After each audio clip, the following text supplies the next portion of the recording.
ಪ್ರೀತಿಯ ವಿದ್ಯಾರ್ಥಿಗಳೇ, ನಾವಿವತ್ತು ಪಾಠದ ಮುಂಚೆ ಒಂದು ಸಣ್ಣ ಚಟುವಟಿಕೆಯನ್ನು ಮಾಡೋಣ. ಎಲ್ಲರೂ ನಗರಿ ಪ್ರಾರಂಭಿಸೋಣ. ನಾನು ಹೇಗೆ ಹಾಡ್ತೀನೋ ನೀವು ಕೂಡ ಹಾಗೆ ಹಾಡಬೇಕು. ಪ್ರಾರಂಭ ಮಾಡೋಣ. ಸ್ಟಾರ್ಟ್. ಮಲದ ಮರಿ ಆಡುವಾರೆ, ಮಲದ ಮರಿ ಆಡುವಾರೆ, ಚುಪುಕು ಚುಪುಕು ಚುಪುಕು ಚುಪುಕು ನಲಿದು ಬಾರೆ, ಮಲದ ಮರಿ ಆಡುವಾರೆ, ಚುಪುಕು ಚುಪುಕು ಚುಪುಕು ಚುಪುಕು ನಲಿದು ಬಾರೆ. ದೊಡ್ಡದಾದ ಕಾಡಿನಲ್ಲಿ ಸರಸ ನೋಟ, ದೊಡ್ಡದಾದ ಕಾಡಿನಲ್ಲಿ ಸರಸ ನೋಟ, ದೊಡ್ಡ ಕಿವಿ ಕಿಡ್ಡ ಬಾಲ ನಿನಗೆ ಚಂದ್ರ, ಮಲದ ಮರಿ ಬಾರೆ, ಚುಪುಕು ಚುಪುಕು ಚುಪುಕು ಚುಪುಕು ನಲಿದು ಬಾರೆ, ಮಲದ ಮರಿ ಆಡುವಾರೆ, ಚುಪುಕು ಚುಪುಕು ಚುಪುಕು ಚುಪುಕು ನಲಿದು ಬಾರೆ. ಜನಪದ ಸಾಹಿತ್ಯ ಒಂದು ಸುಂದರವಾದಂತಹ ಸಂಸ್ಕೃತಿ. ಜನಪದ ತಲೆಮಾರಿನಿಂದ ತಲೆಮಾರಿಗೆ ವಂಶ ಪಾರಂಪರವಾಗಿ ಬಂದಂತಹ ಒಂದು ವಿಶಿಷ್ಟವಾದಂತಹ ಸಾಹಿತ್ಯ ಜನಪದ ಸಾಹಿತ್ಯ. ಆ ಜನಪದ ಸಾಹಿತ್ಯದಲ್ಲಿ ನಾವು ಬಹಳಷ್ಟು ವಿಧಗಳನ್ನು ನೋಡ್ತೀವಿ. ಒಂದು ಜನಪದ ಕಥೆಗಳು, ಜನಪದ ಗಾದೆಗಳು, ಜನಪದ ಹಾಡುಗಳು, ಜನಪದ ಒಗಟುಗಳು, ಹೀಗೆ ಹಲವು ಪ್ರಕಾರಗಳಲ್ಲಿ ನಾವು ಜನಪದ ಸಾಹಿತ್ಯವನ್ನು ನೋಡ್ತೀವಿ. ಬೇಂದ್ರೆ ಅವರು ಹೇಳ್ತಾರೆ, ಕವಿವಾಣಿ ಬೇರು ಅನ್ನುವಂಥ ಮಾತು. ಅದನ್ನು ನಾವು ಜನಪದ ಸಾಹಿತ್ಯದಲ್ಲಿ ನೋಡ್ಬೋದು. ಜನಪದ ಸಾಹಿತ್ಯ ಒಂದು ವಿಶಿಷ್ಟವಾದಂತಹ ಸಂಸ್ಕೃತಿಯನ್ನು ಒಳಗೊಂಡಂತಹ ಒಂದು ವಿಶಿಷ್ಟವಾದಂತಹ ಸಾಹಿತ್ಯ. ಅದು ಎಲ್ಲ ಭಾಷೆಗಳಲ್ಲಿಯೂ ಕೂಡ ಜನಪದ ಸಾಹಿತ್ಯವನ್ನು ನಾವು ಕಾಣಬಹುದು. ಅಂತಹ ಒಂದು ಜನಪದ ಸಾಹಿತ್ಯ ನಮ್ಮ ಭಾಗದಲ್ಲಿ, ವಿಶೇಷವಾಗಿ ಉತ್ತರ ಕರ್ನಾಟಕ ಭಾಗದಲ್ಲಿ ಹೆಚ್ಚಾಗಿ ನಾವು ಈ ಸಾಹಿತ್ಯವನ್ನು ನೋಡಬಹುದು. ಅಲ್ಲಿ ಅಲಸಂಗಿ ಗೆಳೆಯರು ಸಂಪಾದಿಸಿದಂತಹ ಗರತಿ ಹಾಡಿನ ಒಂದು ಭಾಗವನ್ನು ನಾವಿವತ್ತು ಅಧ್ಯಯನಕ್ಕೆ ನೋಡೋಣ. ಅದರಲ್ಲಿ ಸತಿಪತಿ ಅನ್ನುವಂಥದ್ದು. ಸತಿ ಮತ್ತು ಪತಿ ಒಂದು ಸಂಸ್ಕೃತಿಯ, ಒಂದು ಕುಟುಂಬದ ಅವಿಭಾಜ್ಯ ಅಂಗ. ಭಾರತೀಯ ಸಂಸ್ಕೃತಿಯಲ್ಲಿ ಅದಕ್ಕೆ ತನ್ನದೇ ಆದಂತಹ ಒಂದು ಸ್ಥಾನವನ್ನು ನಾವು ನೋಡ್ಬೋದು. ಅಂತಹ ಸತಿಪತಿಯರು ಹೇಗಿರುತ್ತಾರೆ ಅನ್ನುವಂಥದ್ದು ನಾವು ಜಾನಪದ ಸಂಸ್ಕೃತಿಯಲ್ಲಿ ನೋಡ್ಬೋದು. ಇಲ್ಲಿ ಹೇಳ್ತಾರೆ, ಸತಿಯಾದಂಥವಳು ತವರು ಮನೆಗೆ ಹೋದಂಥ ಸಂದರ್ಭದಲ್ಲಿ ಪತಿಯಾದಂಥವನ ಸ್ಥಿತಿ ಹೇಗಿರುತ್ತೆ ಅನ್ನುವಂಥದ್ದನ್ನ ಈ ಒಂದು ಪದ್ಯದಲ್ಲಿ ಹೇಳ್ತಾರೆ. ಮೊದಲೇ ಪದ್ಯದಲ್ಲಿ, ಅಡಗಿಯ ಮನಿಯಾಗ ಮಡದಿಯ ಸುಳಿವಿಲ್ಲ, ಅಡಗಿ ಬಾಯಾಗ ರುಚಿಯಿಲ್ಲ, ಅಡಗಿ ಬಾಯಾಗ ರುಚಿಯಿಲ್ಲ, ಹಡೆದವ್ವ ಮಡದಿ ಹೋಗ್ಯಾಳ ತವರಿಗೆ, ಮಡದಿ ಹೋಗ್ಯಾಳ ತವರಿಗೆ. ಅವ್ರ ತಾಯಿಗೆ ಪತಿದೇವ ಹೇಳ್ತಾನೆ, ಅಡಿಗೆಯ ಮನೆಯಾಗ ಮಡದಿಯ ಸುಳಿವಿಲ್ಲ, ಅಡಿಗೆ ಮನೆಯಾಗ ಹೆಂಡತಿ ಇಲ್ಲ, ಹಾಗಾಗಿ ನನಗೆ ಮಾಡುವಂತಹ ಊಟ ಯಾವುದೂ ಕೂಡ ರುಚಿ ಆಗ್ತಾ ಇಲ್ಲ ಅಮ್ಮ, ಹಾಗಾಗಿ ನನ್ನ ಹೆಂಡತಿ ತವರು ಮನೆಗೆ ಹೋಗಿದ್ದಾಳೆ ಅನ್ನುವಂಥ ಮಾತನ್ನ ಹೇಳಿ, ಗಂಡನ ಮನೆಗೆ ಹೋದಂತಹ ಒಬ್ಬ ಸತಿಯನ್ನ ಅವ್ರ ಅಮ್ಮ ಕರೆಯಕ್ಕೆ ಬಂದಂತ ಸಂದರ್ಭದಲ್ಲಿ ಹೇಳುವಂಥದ್ದೇ ನೋಡೋಣ. ಅಚ್ಚಡದ ಪದರಾಗ ಅಚ್ಚ ಮಲ್ಲಿಗೆ ಹೂವ, ಬಿಚ್ಚಿ ನನ್ನ ಮ್ಯಾಲ ಬಗೆವಂತ, ಬಿಚ್ಚಿ ನನ್ನ ಮ್ಯಾಲ ಬಗೆವಂತರ ಯಾರ, ಬಿಟ್ಟೆಂಗ ಬರಲಿ ಹಡದವ್ವ. ಹಡದವ್ವ ಮಗಳನ್ನ ತವ್ರ ಮನೆಗೆ ಕರೆಯಕ್ಕೆ ಬಂದಿರ್ತಾಳೆ. ಅಂತ ಸಂದರ್ಭದಲ್ಲಿ ತವ್ರ ಮನೆಗೆ ಹೋಗೋಣ ಮಗಳೇ ಅಂತ ಹೇಳಿದಾಗ ಆ ಮಗಳು ಹೇಳ್ತಾಳೆ, ಅಚ್ಚಡದ ಪದರಾಗ, ಅಚ್ಚಡ ಅಂದ್ರೆ ಹಾಸಿಗೆ ಅಂತ, ಹಾಸಿಗೆಯ ಪದರಲ್ಲಿ ಅಚ್ಚ ಮಲ್ಲಿಗೆ ಹೂ. ಹೆಣ್ಮಕ್ಳಿಗೆ ಮಲ್ಲಿಗೆ ತಂದ್ರೆ ತನ್ನ ಗಂಡ ಮಲ್ಲಿಗೆ ಸಿಹಿ ತಂದ್ರೆ ಬಹಳ ಸಂತೋಷ ಆಗ್ತದೆ, ಇಲ್ಲಾಂದ್ರೆ ಮೂತಿ ಅಂತ ಹೀರೆಕಾಯಿ ಆದಂಗೆ ಆಗುತ್ತೆ. ಹಾಗಾಗಿ ಗಂಡನಾದಂಥವ್ರು ಸಂಜೆ ಸಂದರ್ಭದಲ್ಲಿ ಮಲ್ಲಿಗೆ ಹೂ ತಂದ್ರೆ ಅವರಿಗೆ ಬಹಳ ಖುಷಿ ಆಗ್ತದೆ. ಅಂತಹ ಮಲ್ಲಿಗೆ ಹೂವನ್ನ ತರುವಂತಹ ಗಂಡನನ್ನ, ನನ್ನನ್ನ ಹೆಚ್ಚು ಪ್ರೀತಿಸುವಂತಹ ಗಂಡನನ್ನ ನಾನು ಹೇಗೆ ಬಿಟ್ಟು ಬರಲಿ ತಾಯಿ ಅನ್ನುವಂಥ ಮಾತನ್ನ ಹೇಳ್ತಾರೆ. ಇನ್ನೊಂದು ಸಂದರ್ಭ, ಗಂಡ ಹೆಂಡತಿಯರು ಇಬ್ರು ಜಗಳಾಡಿರ್ತಾರೆ.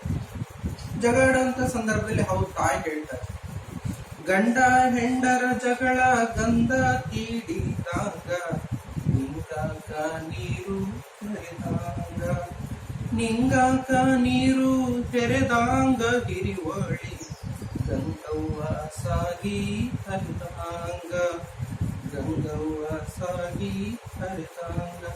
ಗಂಡ ಹೆಂಡರ ಜಗಳ ಹೇಗಿರುತ್ತೆ ಅನ್ನುವಂಥದ್ದು. ಗಂಡ ಹೆಂಡರ ಜಗಳ ಹೇಗಿರಬೇಕು ಅಂದ್ರೆ ಗಂಧ ತೀಡಿದ ಹಾಗೆ. ಗಂಡ ಹೆಂಡರ ಜಗಳ ಮುಂದು ಮಲಗೋ ತನಕ ಅನ್ನುವಂಥದ್ದು ಒಂದು ಸಾಮಾನ್ಯವಾದಂತಹ ಮಾತು. ಹಾಗಾಗಿ ಗಂಡ ಹೆಂಡರ ಜಗಳ ಗಂಧ ತೀಡಿದ ಹಾಗೆ ಹೇಗೆ ಸುವಾಸನೆ ಬರುತ್ತೋ ಹಾಗೆ ಗಂಡ ಹೆಂಡತಿಯರು ಆಗಾಗ ಜಗಳ ಹಾಡಿದ್ರೆ ಪ್ರೀತಿ ಹೆಚ್ಚಾಗುತ್ತೆ ಅನ್ನುವಂಥ ಮಾತನ್ನ ನಾವು ನೋಡ್ಬೋದು.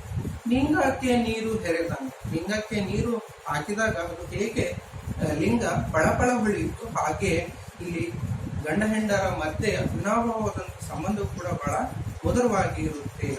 ಹಿರಿಹೊಳೆ ಗಂಗವ್ವಾಸಾಗಿ ಹರಿದಾಂಗ. ಹಿರಿಹೊಳೆ ಅಂದ್ರೆ ಕೃಷ್ಣ ನದಿ. ಆ ಕೃಷ್ಣ ನದಿ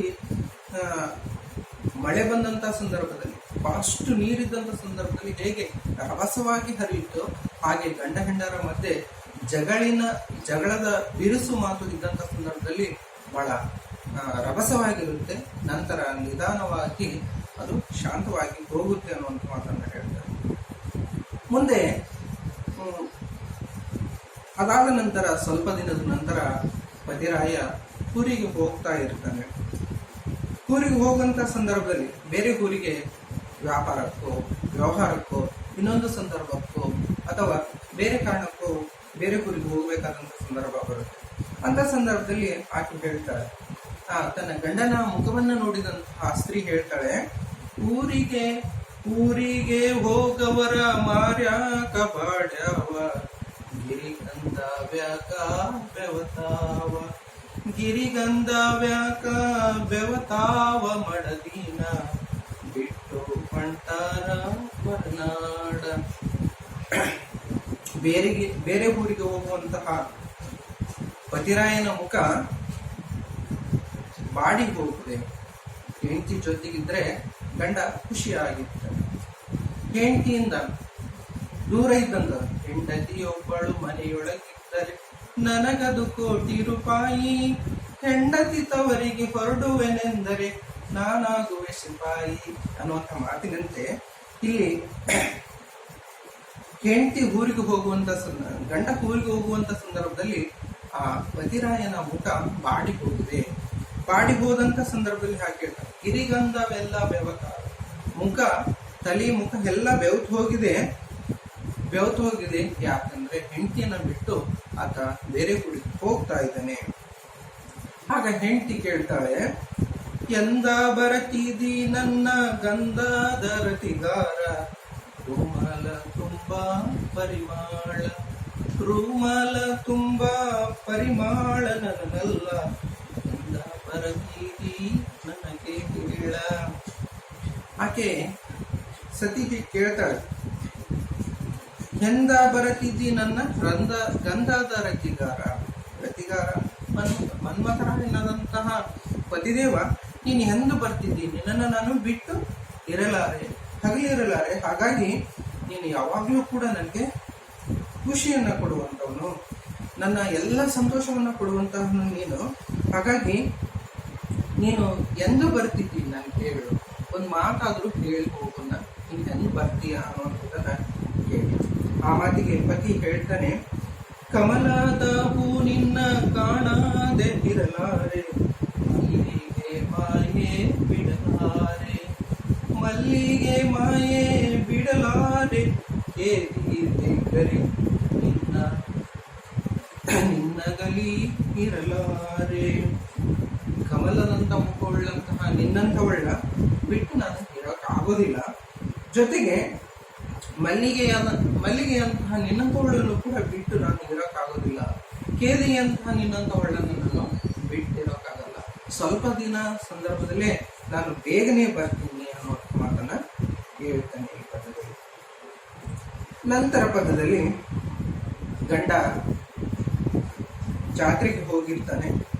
ಜಾತ್ರೆಗೆ ಹೋದಂತ ಸಂದರ್ಭದಲ್ಲಿ ಸತಿಯಾದಂಥವ್ರು ಹೇಳ್ತಾರೆ, ಯಾಕವ್ವ ನನ್ನ ಜೀವ ಚಾಚೆ ಇವಲ್ಲದು, ಜಾತ್ರೆ ಹೋದವರು ಬರಲಿಲ್ಲ, ಜಾತ್ರೆ ಹೋದವರು ಬರಲಿಲ್ಲ, ಇಂದಿನ ರಾತ್ರಿ ಹೆಂಗಾರೆ ಕಳೆದವ್ವ. ಒಂದು ದಿನವೂ ಕೂಡ ಹೆಂಡತಿ ಗಂಡನನ್ನ ಬಿಟ್ಟಿರ್ಲಾರ್ದಂತವಳು ಇವತ್ತು ಗಂಡ ಜಾತ್ರೆಗೆ ಹೋಗಿದ್ದಾನೆ. ಗಂಡನ ಜೊತೆಗೆ ಯಾವಾಗ್ಲೂ ಇರುವಂತಹ ಸ್ತ್ರೀ ಇವತ್ತು ಗಂಡ ಜಾತ್ರೆಗೆ ಹೋಗಿದ್ದಾನೆ. ಹಾಗಾಗಿ ಆ ಜಾತ್ರೆಗೆ ಹೋದಂತವನು ಸಂಜೆ ಹೊತ್ತಾದ್ರೂ ಕೂಡ ಬರ್ಲಿಲ್ಲ. ಸಂಜೆ ಹೊತ್ತಾದ್ರೂ ಕೂಡ ಬರ್ಲಿಲ್ಲ ಅಂದ್ರೆ ನಾನು ರಾತ್ರಿ ಹೇಗಿರ್ಬೇಕು, ಒಬ್ಳೇ ಇರ್ಬೇಕಲ್ಲಪ್ಪ, ಅಯ್ಯೋ ಏನ್ ಮಾಡ್ಬೇಕು ನಾನು, ನನ್ ಗಂಡನೇನಿಲ್ಲ ಅನ್ನುವಂತ ಮಾತನ್ನ ನಾನು ಹೇಳ್ತಾರೆ. ರಾತ್ರಿ ನಾನು ಹೇಗೆ ಕಳೆಯಬೇಕು, ಗಂಡ ಜೊತೆಗಿದ್ರೆ ನನಗೆ ಯಾವುದು ಕೂಡ ಕಷ್ಟನೇ ನೆನಪಿರಲ್ಲ. ಹೀಗಾಗಿ ನನ್ನ ಗಂಡ ಇವತ್ತು ಜಾತ್ರೆಗೆ ಹೋಗಿದ್ದಾನೆ, ನಾನು ಏನ್ ಮಾಡೋದು ಅನ್ನುವಂತಹ ಮಾತನ್ನ ಆಕೆ ಹೇಳ್ತಾಳೆ. ಮುಂದೆ ಹೇಳ್ತಾಳೆ, ಆ ಗಂಡನನ್ನ ನೆನೆಸ್ಕೊಂಡು, ಹಣಸಿ ಬಟ್ಟಿನ ಮ್ಯಾಲ ಹರದಾಡ ಕುಂಕುಮ, ವಾರಿಗೆ ಪುರುಷರು ಎದರಿಗೆ, ವಾರಿಗೆ ಪುರುಷರು ಎದರಿಗೆ ಕುಂತರ, ನೆಚ್ಚಿನ ತವರ ಮರೆತೇನ. ಹಣಸಿ ಬಟ್ಟಿನ ಮೇಲೆ ಹರದಾಡ ಕುಂಕುಮ. ಸಾಮಾನ್ಯವಾಗಿ ಸ್ತ್ರೀಯರು ಅಣಚಿ ಬಟ್ಟಿನ ಮೇಲೆ ಕುಂಕುಮ ಇಟ್ಕೊಂಡಿರ್ತಾರೆ, ಸ್ಟಿಕ್ಕರ್ ಇಟ್ಕೊಂಡಿರ್ತಾರೆ. ಹಾಗಾಗಿ ಆ ಸ್ಟಿಕ್ಕರ್ ಹರಿದಾಡ್ತದ ಅಂದ್ರೆ ಗಂಡ ಹೆಂಡತಿಯ ನಡುವಿನ ದಾಂಪತ್ಯ ಎಷ್ಟು ಚೆನ್ನಾಗಿದೆ ಅನ್ನುವಂಥದ್ದನ್ನ ನಾವು ಈಗ ಅರ್ಥ ಮಾಡ್ಕೋಬಹುದು. ಹಾಗಾಗಿ ಅಂತಹ ದಾಂಪತ್ಯ ಜೀವನದ ಜೊತೆ ಇರುವಂತ ಸಂಗಾತಿ ಎದುರಿಗೆ ಇದ್ರೆ ನನ್ನ ಹೆಚ್ಚು ಇಷ್ಟಪಡುವಂತ ತವ್ರ ಮನೆಯನ್ನು ಕೂಡ ನಾನು ಮರೆತು ಬಿಡ್ತೀನಿ. ಆ ತವರೂರು ಕೂಡ ನನಗೆ ನೆನಪೇ ಬರೋದು. ಹೆಣ್ಮಕ್ಳಿಗೆ ತವರೂರು ಅಂದ್ರೆ ಬಹಳ ಇಷ್ಟ. ಹಾಗಾಗಿ ಅಂತ ತವ್ರ ಮನೆಯನ್ನು ಕೂಡ ನಾನು ಮರೆತು ಬಿಡ್ತೀನಿ. ನನ್ನ ಗಂಡ ನನ್ನ ಜೊತೆಗಿದ್ರೆ, ನನ್ನ ಎದುರಿಗಿದ್ರೆ ನಾನು ಎಲ್ಲ ಕೂಡ ಮರಿತೀನಿ ಅನ್ನುವಂಥದ್ದನ್ನ ವಿದ್ಯಾರ್ಥಿ ಹೇಳ್ತಾರೆ. ಮುಂದೆ ಹೇಳ್ತಾಳೆ, ಎಲ್ಲೆಲ್ಲಿ ನೋಡಿದರೆ ನನ್ನ ನಲ್ಲಂತವರಿಲ್ಲ, ಹಲ್ಲು ನೋಡಿದರೆ ಅವಳವ, ಹಲ್ಲು ನೋಡಿದರೆ ಅವಳವನಲ್ಲ, ಸೊಲ್ಲು ಕೇಳಿದರೆ ಸಮಾಧಾನ, ನಲ್ಲನ ಸೊಲ್ಲು ಕೇಳಿದರೆ ಸಮಾಧಾನ. ಆ ಹೇಳ್ತಾ ಇರ್ತಾರೆ ಗಂಡನ ಮೇಲೆ ಎಷ್ಟೊಂದು ಪ್ರೀತಿ ಇದೆ, ಅದೆಲ್ಲವಾದಂತಹ ಪ್ರೀತಿ ಆಕೆಗಿದೆ.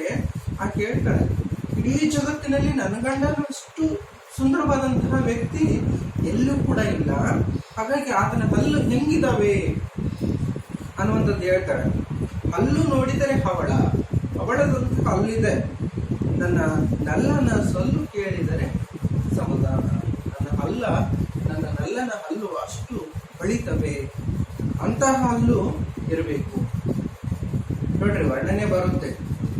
ನಿನ್ನ ಹಲ್ಲು ದಾಳಿಂಬೆ ಹಣ್ಣಿನಂತೆ. ನೋಡ್ರಿ, ಅದನ್ನ ಕಲ್ಪನೆ ಮಾಡಿಕೊಂಡ್ರು ಕೂಡ ಒಂಥರ ಅನಿಸ್ತದೆ. ದಾಳಿಂಬೆ ಹಣ್ಣಿನಂಗೆ ಏನಾರ ಹಲ್ಲಿದ್ರೆ, ಕೆಂಪಗಿದ್ರೆ ಚೆನ್ನಾಗಿರೋದಿಲ್ಲ. ಹಾಗಾಗಿ ಇಲ್ಲಿ ಆ ಪತಿರಾಯನ ಹಲ್ಲು ಅವಳದ ಹಾಗೆ ಇದೆ. ಅಂತಹ ಅವಳದಾಗಿರುವಂತಹ ಅಲ್ಲಿನ ಗಂಡನನ್ನ ಬಿಟ್ಟು ನಾನು ಹೇಗೆ ಇರಲಿ, ಆತನ ನನ್ನ ಗಂಡನ ಒಂದು ಮಾತು ಕೇಳಿದ್ರು ಕೂಡ ನನಗೆ ಸಮಾಧಾನ ಆಗುತ್ತೆ ಅನ್ನುವಂಥದ್ದನ್ನ ಆ ಸ್ತ್ರೀಗೆ ಬಹಳ ಸುಂದರವಾಗಿ ಹೇಳ್ತಾರೆ. ಸರದಾರ ನಿಮ್ಮಿಂದ ಸರವೇಲ ಮರೆತೇನ, ಸರದಾಗ ಇರುವ ಗುಳದಾಳಿ, ಸರದಾಗ ಇರುವ ಗುಳದಾಳಿ, ನಿಮ್ಮಿಂದ ಸರವ ಬಳಗವೆಲ್ಲ ಮರೆತೇನ. ಗಂಡ ಹೇಳ್ತಾಳೆ, ಸರದಾರ ನಿಮ್ಮಿಂದ ನಾನು ಸರ್ವವೆಲ್ಲ ಮಾಡ್ತೀನಿ, ಗಂಡ ಇದ್ರೆ ಈ ಪ್ರಪಂಚವೆಲ್ಲ ನಾನು ಮರೆತು ಹೋಗ್ತೀನಿ. ಹಾಗಾಗಿ ನನ್ನ ಗುಳದಾಳಿ ಮಾಂಗಲ್ಯ ನನ್ನ ಜೊತೆಗೆ ಇದ್ರೆ ನಾನು ಎಲ್ಲವೂ ಕೂಡ ಮರಿತೀನಿ. ನನ್ನ ಬಂಧು ಬಾಂಧವರು, ಅಪ್ಪ ಅಮ್ಮ ತಂಗಿ ತಮ್ಮ ಎಲ್ಲರನ್ನೂ ಕೂಡ ಮರಿತೀನಿ ಸರ್ದಾರ. ಹಾಗಾಗಿ ನಿಮ್ಮಿಂದ ನಾನು ಸರ್ವವೆಲ್ಲವೂ ಕೂಡ ಮರೆತಿದ್ದೀನಿ ಅನ್ನುವಂಥ ಮಾತನ್ನ ಹೇಳ್ತಾರೆ. ಹರಗಿನಂತಾನಲ್ಲ ತಿರುಗಿ ಬಾರದೆ ಹೋದ, ಹರಗಿ ನೀ ಹೋಗಿ ಕರೆತಾರ, ಹರಗಿ ನೀ ಹೋಗಿ ಕರೆತಾರ, ನಗರದ ದರಬಾರದಾಗ ಇರ್ತಾರ. ಆಕೆ ಗಂಡ ನಗರಕ್ಕೆ ಹೋಗಿದ್ದಾರೆ, ನಗರಕ್ಕೆ ಹೋಗಿ ಇನ್ನೂ ಕೂಡ ಬಂದಿಲ್ಲ. ಹಾಗಾಗಿ ಆಕೆ ಗಿಣಿಗೆ ಹೇಳ್ತಾಳೆ, ಹರಗಿನಂತಾನಲ್ಲ ನನ್ನ ಗಂಡ ಎಣ್ಣೇನು ಬಿಸಿಲಿಗೆ ಹೋದ್ರೂ ಕೂಡ ಕರಗು ಹೋಗುವಂತಹ ನನ್ನ ಗಂಡ ಊರಿಗೆ ಹೋಗಿದ್ದಾನೆ, ನಗರಕ್ಕೆ ಹೋಗಿದ್ದಾನೆ. ಹಾಗಾಗಿ ಇನ್ನೂ ಕೂಡ ಬಂದಿಲ್ಲ. ಹಾಗಾಗಿ ಅರಸನ ಗಿಳಿಯೇ, ಹೋಗಿ ನೀನು ಕರ್ಕೊಂಡು ಬಾ ನನ್ನ ಗಂಡ ಹೇಳಿರ್ತಾನೆ ಅಂದ್ರೆ ದರ್ಬಾರಿನಲ್ಲಿ ಇರ್ತಾನೆ, ಮಹಾರಾಜರ ದರ್ಬಾರಿನಲ್ಲಿ ಇರ್ತಾನೆ, ಹೋಗಿ ಕರ್ಕೊಂಡು ಬಾ ಅಂತ ಹೇಳ್ತಾರೆ. ಮುಂದೆ ಹೇಳ್ತಾರೆ, ವಾರಿಗೆ ಪುರುಷರು ಊರಿಗೆ ಹೋದಾರ, ನಾರಿ ನಿನ್ನ ಕಣ್ಣು ಒಳಬರಾಗ, ನಾರಿ ನಿನ್ನ ಕಣ್ಣು ಒಳಬರಾಗ, ತಿಂಗಳದ ಚಂದ್ರಮರಾಗ ತಣದಾರ. ಆಕೆ ಗಂಡ ಊರಿಗೆ ಹೋದಂತ ಸಂದರ್ಭದಲ್ಲಿ ಆಕೆಯ ಸ್ಥಿತಿ ಹೇಗಾಗುತ್ತೆ ಅನ್ನುವಂಥದ್ದನ್ನ ಇಲ್ಲಿ ಹೇಳ್ತಾರೆ. ನನ್ನ ಪತಿರಾಯ ಆಕೆ ಜೊತೆ ಇರ್ಲಿಲ್ಲ. ಆಕೆ ಪತಿರಾಯ ಆಕೆ ಜೊತೆ ಇರದಾದಂತ ಸಂದರ್ಭದಲ್ಲಿ ಆಕೆ ಹೊರಗೋಗ್ತಾಳೆ, ಒಳಗೆ ಬರ್ತಾಳೆ, ಹೊರಗೋಗ್ತಾಳೆ, ಒಳಗೆ ಬರ್ತಾಳೆ. ಅಂತಹ ಪರಿತಪಿಸುವಂತಹ ರೀತಿ ಬಹಳ ಅಮೋಘವಾಗಿರೋದನ್ನ ನಾವು ನೋಡ್ಬೋದು. ಆಕೆ ಇಲ್ಲದೆ ಹೋದ್ರೆ ತಿಂಗಳದ ಚಂದ್ರಮ ಅಂದ್ರೆ ಹುಣ್ಣಿಮೆಯ ಚಂದ್ರಮ ಹೋದಂಗ, ಹುಣ್ಣಿಮೆಯ ಚಂದ್ರಮ ಬರದೇ ಇದ್ದ ಹಾಗೆ ಆಕೆಯ ಸ್ಥಿತಿ ಆಗ್ತದೆ.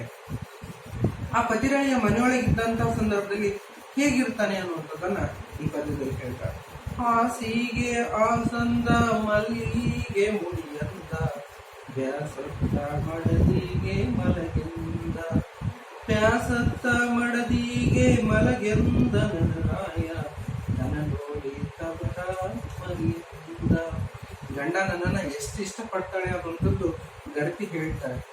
ಹಾಸಿಗೆ ಹಾಸು ಮಲ್ಲಿಗೆಯನ್ನ ಮುಡಿದುಕೋ, ನೀನು ಬೇಸತ್ತಿದೀಯ, ಬಹಳಷ್ಟು ಕೆಲಸ ಮಾಡಿದೀಯ, ಗಂಡ್ಕೊಂಡಿದೀಯ, ಹಾಗಾಗಿ ನೀನು ಮಲ್ಕೋ, ನೀನೇನ್ ಚಿಂತೆ ಮಾಡಬೇಡ.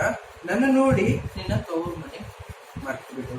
ಹೆಣ್ಮಕ್ಳಿಗೆ ತವ್ರ ಮನೆ ಮೇಲೆ ಅತಿಯಾದಂತಹ ವ್ಯಾಮೋಹ, ಬಹಳಷ್ಟು ಪ್ರೀತಿ ಇರುತ್ತೆ. ಹಾಗಾಗಿ ತವ್ರ ಮನೆಗೆ ಹೋಗ್ಬೇಕು ಅನ್ನುವಂತ ಆಸೆ ಇರುತ್ತೆ.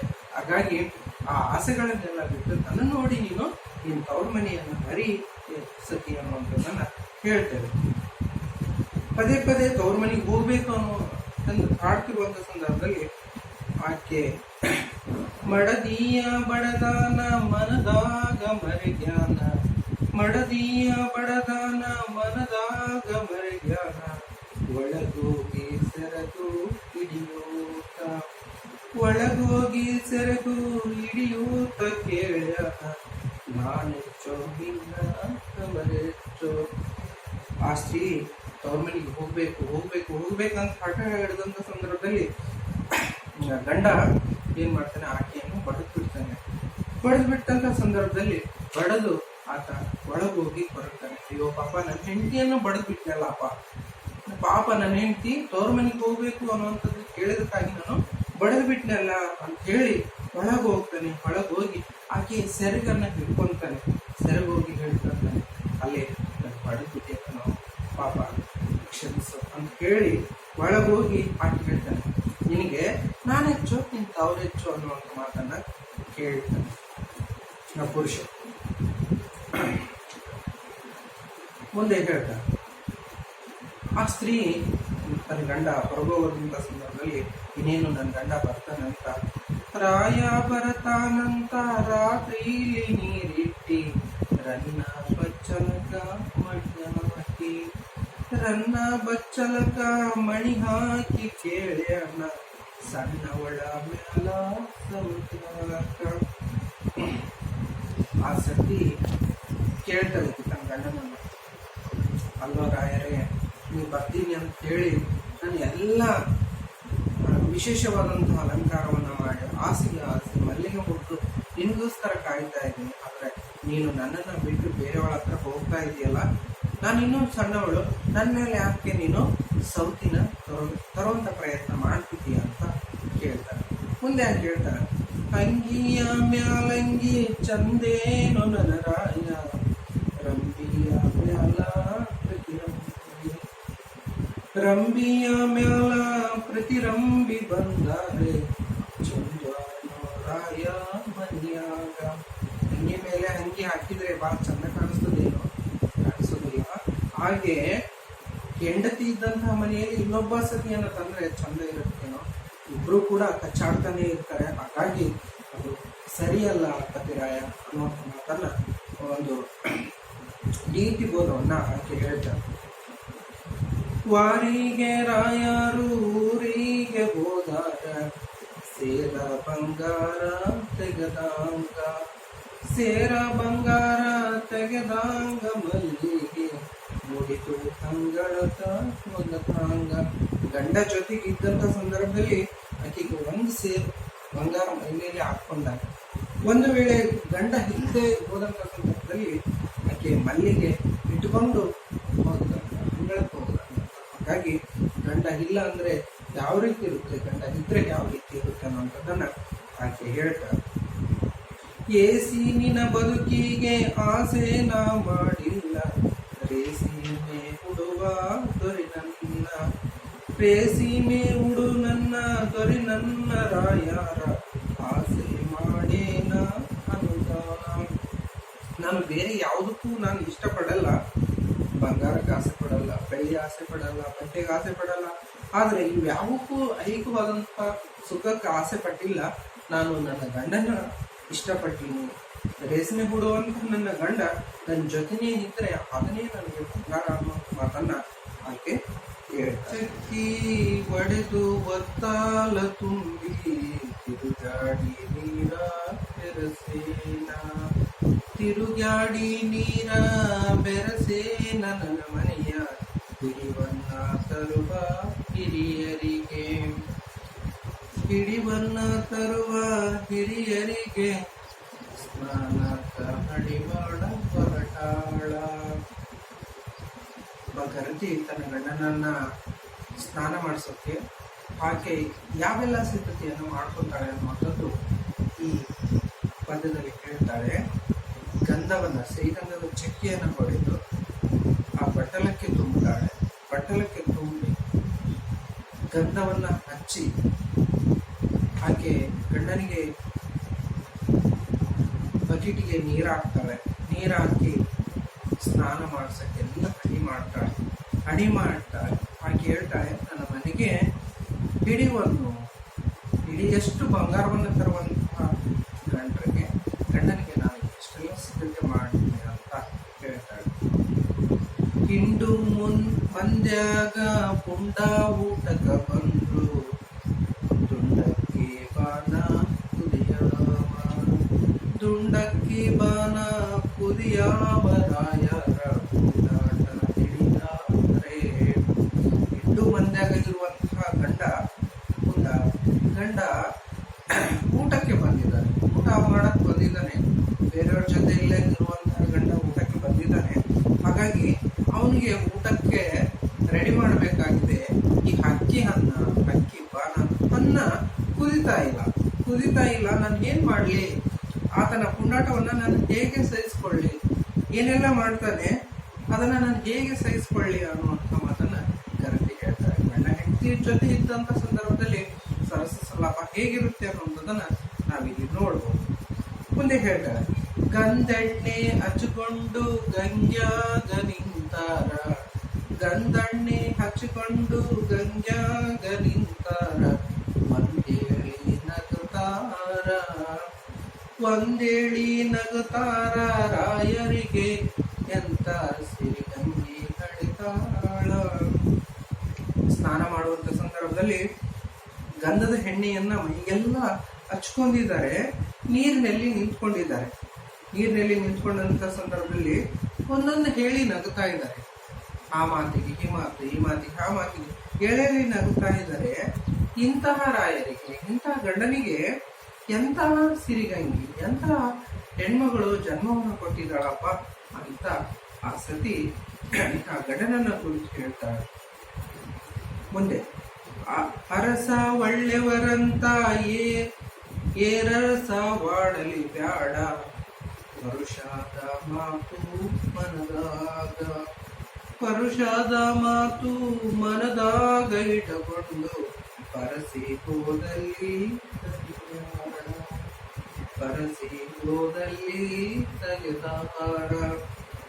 ನನ್ನ ಗಂಡ ಒಳ್ಳೆಯವನು ಅಂತೇಳಿ ಇನ್ನು ಏನೆಲ್ಲ ಮಾತಾಡಕ್ಕೆ ಆಗೋದಿಲ್ಲ. ಒಂದು ವೇಳೆ ಗಂಡ ಒಳ್ಳೆಯವನಂತ ಹೇಳಿ ಏನೆಲ್ಲ ಮಾತಾಡಿದ್ರೆ ಅದನ್ನ ಬಹಳ ದಿನ ನೆನಪಿಟ್ಕೊಂಡು ಬಂದಂತ ಸಂದರ್ಭದಲ್ಲಿ ಅವ್ರು ಮಾತಾಡ್ತಾರೆ. ಹಾಗಾಗಿ ಏನೆಲ್ಲ ಮಾತಾಡಬಾರ್ದು.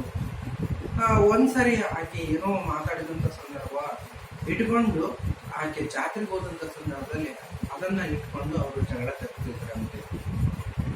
ಸರಕಾರ ಹೋಗವರ ಸೆರಗಿಡಿದು ತರಬೇನ, ಸರಕಾರ ಕೇಳ್ರಿ ನನ್ನ ಮಾತ, ಸರದಾರ ಕೇಳ್ರಿ ನನ್ನ ಮಾತ ನನ್ನ ರಾಯ, ಸರಗಿಯ ಕೊಂಡಿ ಸಮ್ಯಾನ, ಸರಗಿಯ ಕೊಂಡಿ ಸಡಿಯವ. ಸರಕಾರ ಹೋಗವರ ಸೆರಗಿಡಿದು ತರಬೇನ, ಸರದಾರ ಕೇಳ್ರಿ ನನ್ನ ಮಾತ, ಸರದಾರ ಕೇಳ್ರಿ ನನ್ನ ಮಾತ, ನನ್ನ ರಾಯ ಸರಗಿಯ ಕೊಂಡಿ ಸಡಿಯವ. ಕಟ್ ಮಾಡೋದು.